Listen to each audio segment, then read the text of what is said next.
அன்பிற்குரிய டிஜே டிவியில் நேயர்களே, இந்த அருமையான வேளையிலும் உங்கள் அனைவரையும் அன்போடு நான் வாழ்த்துகிறேன். கில்கால் ஆகிய ஆறுதலின் நேரம் நிகழ்ச்சிக்கு உங்கள் அனைவரையும் அன்போடு வரவேற்கிறேன். நம்முடைய ஆண்டவர் ஆறுதலின் ஆண்டவர், சகல விதமான ஆறுதலின் தேவன்.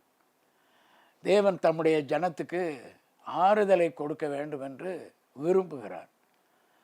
தம்மால் தெரிந்து கொள்ளப்பட்ட, தம்மால் மீட்கப்பட்ட தம்முடைய சொந்த ஜனம் அநேக சந்தர்ப்பங்களில் ஆறுதலை இழந்து தவிக்கிறதை நம்முடைய ஆண்டவர் அறிந்திருக்கிறார். ஆகையால் அவர் ஆறுதலை தர விரும்புகிறார். மனிதன் கொடுக்கிற ஆறுதலும் தேவன் கொடுக்கிற ஆறுதலுக்கும் பெரிய வித்தியாசம் இருக்கிறது. எந்த ஒரு மனிதனுக்கும் எந்த ஒரு மனிதனாலும் ஆறுதல் சொல்லி அவர்கள் திருப்தி அடையவே முடியாது. தேவாதி தேவன்தான் தாம் உண்டாக்கின மனிதனுக்கு சரியான விதத்தில் தம்முடைய ஆறுதலை தெரிவிக்க முடியும். இந்த ஆறுதலின் நேர நிகழ்ச்சியில் 3 யோவான் 2வது வசனத்திலிருந்து நான் உங்களோடு தொடர்ந்து பேசி வருகிறேன். பரிசுத்த யோவான் அப்போஸ்தலன் எழுதிய 3வது நிருபம் 2வது வசனத்தை நான் வாசிக்கிறேன். பிரியமானவனே, உன் ஆத்துமா வாழ்கிறது போல நீ எல்லாவற்றிலையும் வாழ்ந்து சுகமாயிருக்கும்படி வேண்டுகிறேன். 85 வயது நிரம்பிய 1,00,000 பேரை கொண்ட விசுவாசிகளின் சபைக்கு தலைமை போதகராக அந்த நாட்களில் இருந்த ஒரு வயது முதிர்ந்த ஒரு ஆவிக்குரிய தகப்பனாக திகழ்ந்த யோவான் அப்போஸ்தலன் தன்னுடைய சபையில் மிக முக்கியமான உறுப்பினராக இருந்து செயல்பட்ட பிரியமான காயுவுக்கு இந்த நிருபத்தை எழுதும்போது, பிரியமான காயு, பிரியமானவனே, 5வது வசனத்திலும் பிரியமானவனே, 11வது வசனத்திலும் பிரியமானவனே என்று இந்த வார்த்தையை பயன்படுத்தி மனதார அந்த காயுவை வாழ்த்துகிறதை பார்க்கிறோம். இந்த அருமையான நேரத்தில் இந்த நிகழ்ச்சியை பார்த்து கொண்டிருக்கிற உங்கள் மேல் நம்முடைய ஆண்டவர் தம்முடைய பிரியத்தை வெளிப்படுத்த விரும்புகிறார். தம்முடைய பிரியத்தை வெளிப்படுத்தி இருக்கிறார். தம்முடைய பிரியத்தை வெளிப்படுத்தி கொண்டே இருக்கிறார். ஆகவே நீங்கள் தேவனுக்கு பிரியமானவர்கள் என்ற வார்த்தையோடு உங்களை நான் சந்திக்கிறேன். அகில உலகத்திலும் சவுத் கொரியா நாட்டில் மிகப்பெரிய திருச்சபையினுடைய போதகர் பாலியாங்கிச்சோ முதலில் அவருடைய சபையிலே இப்பொழுது 20 லட்சம் 25 லட்சம் பேர் இருப்பதாக கூறுகிறார்கள். இப்போது அவர் தன் ஓட்டத்தை முடித்து தேவனிடத்திற்கு போய்விட்டார். ஆனால் அவர் முதலில் ஊழியத்தை ஆரம்பித்த போது அவர் என்ன பிரசங்கம் பண்ணினால் ஜனங்கள் தொடப்படுவார்கள் என்பதை பல வழிகளை யோசித்து பார்த்துவிட்டு எப்போ பார்த்தாலும் நரகத்தை குறித்து பேச ஆரம்பித்தார். எப்போ பார்த்தாலும் பாடுகள், கஷ்டங்கள், துன்பங்கள், வேதனைகள், துயரங்கள் என்று பேச ஆரம்பித்தார். ஒரு வீட்டில் போய் சொன்னார், நீ இயேசுவிடம் வரவில்லை என்றால் நரகத்துக்கு போய்விடுவாய் என்று. அவர் அப்படியே சிரிச்சுக்கிட்டு அந்த வீட்டார் மயங்கி கீழே விழுந்துட்டாங்களாம். என்னன்னு பார்த்தா அவங்க சாப்பிட்டு 3 நாளாக இருக்கிறது.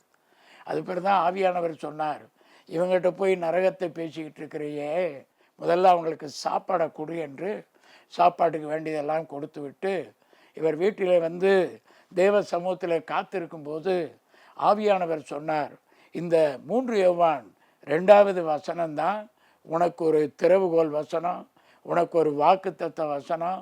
இந்த வசனத்தை அடிப்படையாக வைத்து தான் உன்னுடைய சபை ஊழியத்தினுடைய பிரசங்கங்கள் எல்லாம் இருக்க வேண்டும் என்று கூறினாராம். அதுக்கு பிறகு அவர் 20 பேர் வந்த காலத்திலிருந்து 20 லட்சம் பேர் வருகிற வரைக்கும், பிரியமானவனே, உன் ஆத்துமா வாழ்கிறது போல நீ எல்லாவற்றிலே வாழ்ந்து சுகமாயிருக்க வேண்டும் என்ற வேண்டிக் கொள்ளுகிறேன் என்ற இந்த வார்த்தையை சபையில் மிகப்பெரிய அளவிலே போட்டு அவருடைய செய்திகள் அனைத்தும் இந்த வார்த்தையின் அடிப்படையிலே ஜனங்களை சென்றடைந்தது. ஆகவே இன்றைக்கு மக்களுக்கு தேவை வாழ்வு தரும் வார்த்தைகள், சுகம் தரும் வார்த்தைகள், விடுதலை தரும் வார்த்தைகள், ரட்சிக்கும் வார்த்தைகள். ஆகவே இந்த டிஜே டிவியின் மூலமாக பரிசுத்த ஆவியானவர் இந்த வார்த்தைகளை உங்களுக்கு தொடர்ந்து கொடுத்து கொண்டு வருகிறார். இன்றைக்கு மறுபடியுமாக ஏசாயா 62வது அதிகாரத்தில் ஒரு வசனத்தை நான் மறுபடியும் உங்களுக்கு நினைப்பூட்ட விரும்புகிறேன். ஏசாயா 62வது அதிகாரம் 4வது வசனம். நீ இனி கைவிடப்பட்டவள் எண்ணப்படாமலும் உன் தேசம் இனி பாழான தேசம் எண்ணப்படாமலும் நீ எப்சிபா என்றும் உன் தேசம் பியூலா என்றும் சொல்லப்படும். கர்த்தர் உன்மேல் பிரியமாய் இருக்கிறார், உன் தேசம் வாழ்க்கைப்படும் என்பதாக ஒரு தீர்க்க தரிசன வார்த்தை. புதிய உடன்படிக்கையின் செய்தியை ஒரு தீர்க்க தரிசனமாக ஏசாயா இங்கே தன்னுடைய 66 அதிகாரங்களை கொண்ட முழு வேதாகமத்தின் சுருக்க வேதாகமாகிய ஏசாயா புத்தகத்தில் இந்த வார்த்தையை அவர் குறிப்பிடுகிறார். கர்த்தர் உன்மேல் பிரியமாயிருக்கிறார், ஆகையால் உன் தேசம் வாழ்க்கைப்படும். கவனிங்க, கர்த்தர் உன்மேல் பிரியமாய் இருக்க வேண்டும் அப்படின்னு சொல்லலை. கர்த்தர் உன்மேல் பிரியமாய் இருந்தால்தான் உன் தேசம் வாழ்க்கைப்படும் என்று சொல்லவில்லை. உன் தேசம் வாழ்க்கைப்பட போகிறது. காரணம் என்னவென்றால் கர்த்தர் உன்மேல் பிரியமாகவே இருக்கிறார். பிரியமாய் இருந்தால்தான் உன் தேசம் வாழ்க்கைப்படும் என்று இதை அப்படியே நம்ம மாற்றி பேசிவிடக்கூடாது, யோசித்து விடக்கூடாது. இங்கே ஒரு நிபந்தனையற்ற தேவ அன்பின் வார்த்தை வருகிறதை நாம் கவனிக்க வேண்டும். கர்த்தர் உன்மேல் பிரியமாய் இருக்கிறார். என் மேலே பிரியமாய் கர்த்தர் இருக்கிற அளவுக்கு நான் கர்த்தருக்கு பிரியமானவனா? அதை பற்றியெல்லாம் இங்கே சொல்லப்படவில்லை. நான் கர்த்தரை பிரியப்படுத்துகிறேனா? நான் கர்த்தருக்கு பிரியமாய் வாழ்ந்து கொண்டிருக்கிறேனா? நான் கர்த்தரை பிரியப்படுத்த என்னெல்லாம் செய்து கொண்டிருக்கிறேன்? அந்த அடிப்படையில் தான் என் வாழ்க்கை ஆசீர்வதிக்கப்படும் என்ற யோசனையை கடந்து இங்கே கர்த்தர் சொல்கிறாரு, நான் உன் மேலே பிரியம் வைத்து விட்டேன், நான் உன் மேலே பிரியமாய் இருக்கும்படி தீர்மானித்து விட்டேன். நீ பிறக்கிறதுக்கு முன்னாடியே, உன்னை நான் உண்டாக்குறதுக்கு முன்னாடியே, உலகம் தோன்றுவதற்கு முன்பதாகவே என் மகனே, என் மகளே, என் பிரியத்தை உன் மேலே நான் வைத்து விட்டேன். ஆகையால் உன் தேசம், உன் குடும்பம், உன் வாழ்க்கை, உன்னுடைய வருமானம், உன்னுடைய சுகம், உன்னுடைய ஊழியம், உன்னுடைய வியாபாரம், உன்னுடைய படிப்பு, உன் குடும்பத்தில் உள்ள எல்லா காரியங்களும் வாழ்க்கைப்படும் என்று இங்கே கர்த்தர் சொல்லுகிறதை பார்க்கிறோம். அடுத்து இன்னொரு அற்புதமான வார்த்தை வருகிறது 5வது வசனத்தில். வாலிபன் கன்னிகையை விவாகம் பண்ணுவது போல உன் மக்கள் உன்னை விவாகம் பண்ணுவார்கள். மணவாளன் மணவாட்டியின் மேல் மகிழ்ச்சியாய் இருப்பது போல உன் தேவன் உன்மேல் மகிழ்ச்சியாய் இருப்பார். ஒரு புது மணமகன் புது மணவாட்டியின் மேல் மகிழ்ச்சியாய் இருக்கிறது போல உன் தேவனாகிய கர்த்தர் உன்மேல் மகிழ்ச்சியாய் இருக்கிறார். நீ எந்த அளவுக்கு கர்த்தரை மகிழ்ச்சிப்படுத்துறையோ அந்த அளவுக்கு கர்த்தர் உன்மேல் மகிழ்ச்சியாக இருப்பார் என்று நம்ம புத்தியை உடனே கொண்டு போய் திருப்பக்கூடாது.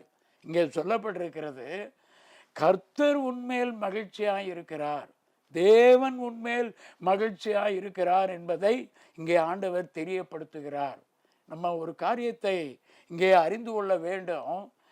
என் மனப்பான்மையின் அடிப்படையில் அல்ல, என்னுடைய இருதயத்தின் அடிப்படையில் அல்ல, என்னுடைய சுபாவத்தின் அடிப்படையில் அல்ல, என் தேவன் அவர் அனாதி தீர்மானத்தின்படி, அவருடைய அனாதி சிநேகத்தின்படி என்மேல் அவர் தம்முடைய அன்பை விளங்க பண்ணுகிறார், தம்முடைய பிரியத்தை விளங்க பண்ணுகிறார், தம்முடைய மகிழ்ச்சியை விளங்க பண்ணுகிறார் என்று நாம் பார்க்கிறோம். 44வது சங்கீதத்தில் ஒரு அற்புதமான வார்த்தையை நான் உங்களுக்காக வாசிக்கிறேன். அங்கே என்ன சொல்லப்பட்டிருக்கிறது? அவர்கள் தங்கள் பட்டயத்தால் தேசத்தை கட்டிக்கொள்ளவில்லை. அவர்கள் புயமும் அவர்களை ரட்சிக்கவில்லை. நீர் அவர்கள் மேல் பிரியமாயிருந்தபடியால் உம்முடைய வலது கரமும் உம்முடைய புயமும் உம்முடைய முகத்தை பிரகாசமும் அவர்களை ரட்சித்தது. 3 காரியங்களை இங்கே வார்த்தை சொல்லுகிறது. உம்முடைய வலது கரம், உம்முடைய புயம், உம்முடைய முகத்தின் பிரகாசம் அவர்களை ரட்சித்தது.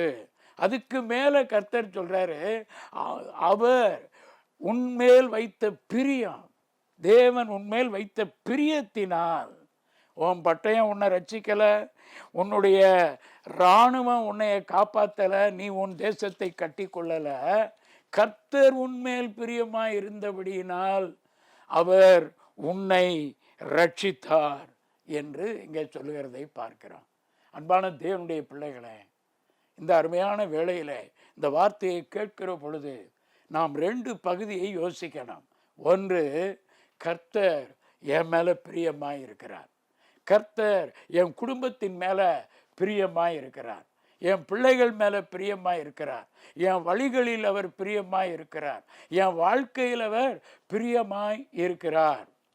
என்னை அடிப்படையாக வைத்து அவர் தம் பிரியத்தை எனக்கு காட்டவில்லை.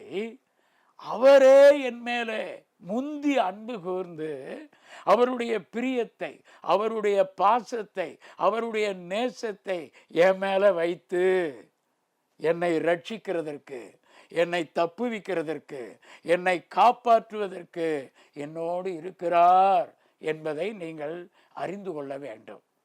முதல் பகுதி, அவர் நம்மேல் வைத்த பிரியம். அவர் நம்மேலே அன்பாக இருக்கிறார், பிரியமாகவே இருக்கிறார். அவர்தான் முதல்ல. ஆதியிலே மனிதன் அல்ல, ஆதியிலே தேவன். அவர்தான் முதல்ல இருந்தார், அவர்தான் இருக்கிறார், அவர்தான் இருக்க போகிறார். அவருடைய மனதின் எண்ணம் என்ன அப்படின்னா, என்னுடைய சாயலாய் என்னுடைய ரூபத்தின்படி சிருஷ்டிக்கப்படுகிற மனிதன் மேல் என் முழு அன்பை நான் வைத்து விட்டேன், என் முழு பிரியத்தை நான் வைத்து விட்டேன், என் முழு பாசத்தை நான் வைத்து விட்டேன் என்று அவர் முந்தி நம்மிடத்தில் அன்பை வைத்து விட்டார். இதை முதலாவது பகுதி. 2வது பகுதி என்ன, நம்முடைய பாற்று என்ன அப்படின்னு கேட்டிங்கன்னா, இதை நாம் அறிய வேண்டும். நாம் எல்லாவற்றிலும் வாழ்ந்திருக்க, எல்லாவற்றிலும் சுகமாக இருக்க, எல்லாவற்றிலும் நாம் ஜெயம் எடுக்க அவருடைய இரக்கம் நமக்கு தாராளமாய் கொடுக்கப்படுகிறது. ஆனால் அது எப்படி வேலை செய்கிறது என்றால், நான் அவரை அறிகிற அந்த அறிவு, எங்கள் அப்பா பரலோக தகப்பன் என் மேலே பிரியமாய் இருக்கிறார்.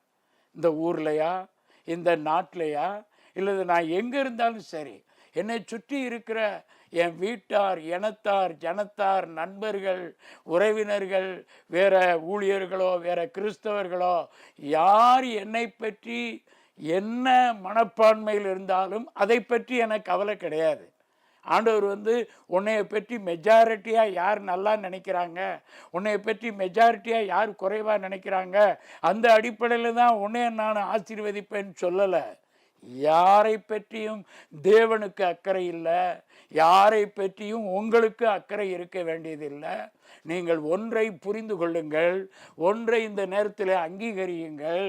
என்ன, என் தேவன் என் மேல், எங்கள் குடும்பத்தின் மேல், எங்கள் வாழ்க்கையின் மேல் பிரியமாக இருக்கிறார், அன்பாக இருக்கிறார், பாசமாக இருக்கிறார், மகிழ்ச்சியாக இருக்கிறார். அவருடைய அன்பு எங்களை நடத்தி கொண்டிருக்கிறது என்பதை நன்றாக யோசித்து பாருங்கள். யாரெல்லாம் எங்களை வெறுக்கிறாங்கன்னு யோசிக்கிறத நிறுத்திடுங்க. யாரெல்லாம் எங்களை குறை சொல்கிறாங்கன்னு யோசிக்கிறத நிறுத்திடுங்க. மனிதர்கள் உங்களை பற்றி சரியாய் நினைத்தாலும் சரி, தவறாய் நினைத்தாலும் சரி, உங்களுக்கு லாபமும் இல்லை, நஷ்டமும் இல்லை. கர்த்தரை நோக்கி பாருங்கள். 34ஆம் சங்கீதம் சொல்லுகிறது, அவர்கள் அவரை நோக்கி பார்த்து பிரகாசம் அடைந்தார்கள், அவர்கள் முகங்கள் வெட்கப்படவில்லை. ஆகவே அவரை நோக்கி பாருங்கள். உங்கள் குடும்பத்தின் மேல் இன்றைக்கு அவருடைய பிரசன்னம் இறங்கி வந்து கொண்டிருக்கிறது. உங்கள் வாழ்க்கையை வளமாக்கும்படிக்கு, உங்கள் குறைவுகளை நிறைவாக்கும்படிக்கு இந்த தேவனுடைய மகிழ்ச்சியின் பிரசன்னா உங்களை நிரப்பிக் கொண்டிருக்கிறது. வேதம் சொல்லுகிறது, அவர் உங்க மேல மகிழ்ச்சியா இருந்தால் நாமும் அவர் மேல என்ன செய்யணுமா? மகிழ்ச்சியா இருக்கணும். நீ கர்த்தரிடத்தில் மனமகிழ்ச்சியாயிரு, அவர் உன் இருதயத்தின் வேண்டுதல்களை உனக்கு அருளி செய்வார். ஆபகுக்குல பக்தன் சொல்றாரு, எது இருந்தாலும் சரி இல்லாமல் போனாலும் சரி, எனக்கு ஃபேவரபிளா எனக்கு லாபகரமா இருந்ததெல்லாம் போயிருச்சு போயிருச்சு போயிருச்சு. அது போனது ஒரு சீசன்ல போயிருக்கலாம், எப்போதும் அது போறதில்லை. நான் கர்த்தருக்குள் மகிழ்ச்சியாய் இருப்பேன், என் ரட்சிப்பின் தேவனுக்குள் நான் களிகூறுவேன். காரணம், எங்க அப்பாவை நான் அறிந்து கொண்டேன்.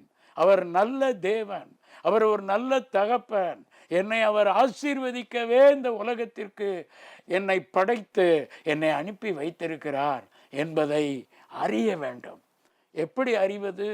நம்முடைய கர்த்தராகிய இயேசு கிறிஸ்துவையும் அவருடைய குமாரனையும் அறிகிற அறிவினால் நமக்கு சமாதானம் பெருகும் என்று 2 பேதுரு 1:2 சொல்லுகிறது. அவருடைய வார்த்தையின் மூலமாய் நாம் அவரை அறியும் பொழுது இந்த அறிவு நமக்குள்ளே ஒரு பெரிய சமாதானத்தை உண்டாக்குறது, ஒரு பெரிய தைரியத்தை உண்டாக்குறது. 1 யோவான் 1வது நிருபத்தினுடைய கடைசி அதிகாரம் சொல்லுகிறது, நாம் எதை கேட்டாலும் அவர் நமக்கு செவி கொடுக்கிறார் என்று அறிந்திருந்தோமானால் அவரிடத்தில் கேட்டவைகளை பெற்றுக்கொண்டோம் என்று அறிந்திருக்கிறோம் என்று வேதம் சொல்லுகிறது. ஆகவே அறிந்து கொள்ளுங்கள், விசுவாசியுங்கள், ஏற்றுக்கொள்ளுங்கள். இந்த தேவனுடைய பிரியம் உங்களையும் உங்கள் குடும்பத்தையும் உங்கள் வாழ்க்கையையும் வளமாக்கும், குறைவுகளை நிறைவாக்கும், ஆசீர்வதிப்பார். நான் ஒரு சிறு ஜெபத்தை ஏறெடுத்து நான் உங்களுக்காக அதை முடிக்க விரும்புகிறேன். பரலோக தகப்பனே, இந்த வார்த்தைகளை கேட்டுக்கொண்டிருக்கிற அன்பு பிள்ளைகள் இருதயத்தில் இருக்கிற வெறுப்புகள், கவலைகள், துக்கங்கள், பாரங்கள் இயேசுவின் நாமத்தில் நீங்குவதாக. இந்த பூமியில இருக்கிற மனிதர்களுடைய வார்த்தைகளினால் நொறுங்கி போயிருக்கிற இந்த பிள்ளைகள் திடன் அடைவார்களாக, திடன் கொள்வார்களாக. இயேசு கிறிஸ்துவினுடைய மகத்துவமான இந்த அன்பு பிரியத்தை புரிந்து கொள்வார்களாக. இதன் மூலமாய் உண்டாகிற சகல நன்மைகளும் இவர்களுக்கு சம்பூரணமாய் கொடுக்கப்படுவதாக. இவருடைய ஆவி, ஆத்மா, சரீரம், குடும்பம், வாழ்க்கை, இவர்களுடைய பொருளாதார காரியங்கள், ஆவிக்குரிய விஷயத்தில் எல்லா நன்மைகளையும் இவர்கள் மேலே கட்டவிழ்க்கிறேன், ஆசீர்வதிக்கிறேன், சுகத்தை பேசுகிறேன். அப்படி செய்கிறீர், உமக்கு நன்றி. இயேசுவின் நாமத்தில் பிதாவே, ஆமென். God bless you.